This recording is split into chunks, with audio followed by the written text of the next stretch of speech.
Hi, I'm Lindsay, and this is Lab 5, Magnetic Braking with Faraday. So as an introduction, the purpose of this lab was to collect observational data of a magnet falling through a conductive copper tube to model the magnet and tube interaction computationally, and then to compare the computational prediction with data that I had observed. A key finding is that using my dipole moment value of 4.12 that I had found previous to this lab, using the glow script model, I found that it took 167.37 seconds for the magnet to fall through. However, using a dipole moment of 1.14, I found that this was closer to my experimental data, which had the magnet falling through in 12.92 seconds. The system here is the bar magnet in the tube, and the surroundings is everything else. Some key physics concepts to understand. First of all, Faraday's law and Lenz's law.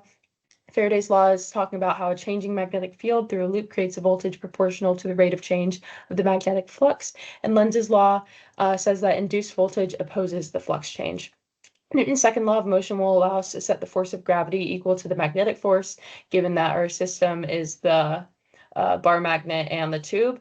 And the Biot-Savart law says that a steady current produces a magnetic field, and its strength depends on current and distance away. So I had to do my lab 4 again just because I got really bad data the first time around, but here is the new data that I got the second time around, and here's my slope. And then running through the same calculations that I talked about in lab 4, here's what I found for n, k, and mu. So this is the mu that I'll be using in my glow script model. As far as the materials go for the experiment, I had a smartphone, a bar magnet, and a copper tube, and then I used my computer and the glow script website to do the code. For the procedure, I dropped the bar magnet through the tube and I recorded the time it took for it to fall. The length of the tube was 1.05 meters, the inner radius was 0.0065 meters, the width was 0.01 meters, and the mass of the magnet I had is 0.023 kilograms, and again, I'm using the dipole moment 4.12 joules per Tesla. Also, some assumptions I made were that there was negligible air resistance and friction from just maybe the magnet hitting the side of the bar on the way down. So this basically allows me to say that the only forces on my system are magnetic and gravitational. And also, I'm assuming here that the bar magnet is acting as a magnetic dipole. Here's my data that I collected. I had an average time of 12.92 seconds. And then to talk a little bit about how I did my code, up here in the upper left-hand corner are just some of my physical constants. I changed the resistivity constant to match that of copper instead of aluminum. And then here's my geometry of my tube. I changed my numeral parameters to have a smaller dy. And then here is how I created a function to calculate the magnetic field of the bar magnet. And then finally, I calculated the change in flux through each ring with this code. Here, I'm just modeling all of the forces. So I have the force of gravity, the magnetic force, the net force, which is the force of gravity plus the magnetic force. And then I'm able to edit the velocity and the position by applying Newton's second law. And I'm also able to compute the change in flux for the rings. I'm also able to calculate current in rings, color each rings, do quite a lot of stuff, create B fields. And here is the model that I came up with.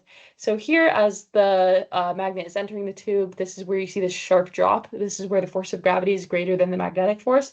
And then this constant velocity is showing that the gravitational force is equal to the magnetic force until the magnet falls out of the tube where the gravitational force again becomes bigger than the magnetic force.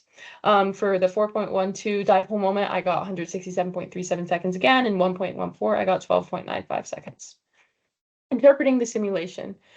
Just to go back really quick, I wasn't able to get a screenshot in time of my magnet falling through, so I just modeled it using little squares. So which color corresponds to the clockwise current and which the counterclockwise? So I said the blue was the counterclockwise and the red was clockwise because according to Lenz's law, the induced current is flowing opposite to the magnet's changing magnetic flux. And in my code, the clockwise current is positive. So then when the opposing current is positive, the rings are going to be red. And the clockwise induced current is indicated with red rings. What happens to the dynamics of the system when you flip the magnet around? The current directions are just going to flip, but the magnet would still fall as before. How does the total time in tube of your real world system compare to that of your computational system? The computational model shows the bar magnet falling for longer than in experimentation using my mu value of 1.14, I believe, but the one that I found in lab 4 was 4.12, I believe, and that was just way, way too big. And we also accounting for human error and air resistance could make this model more accurate. And I think just using a better magnetometer in lab 4 could also make this lab more accurate and find a better mu value. And then what does the shape of the velocity versus time plot tell you about the forces acting on the bar magnet?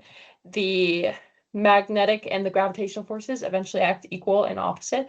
The F grav is greater than F magnetic when entering and exiting the tube. And that is my lab. Thank you so much.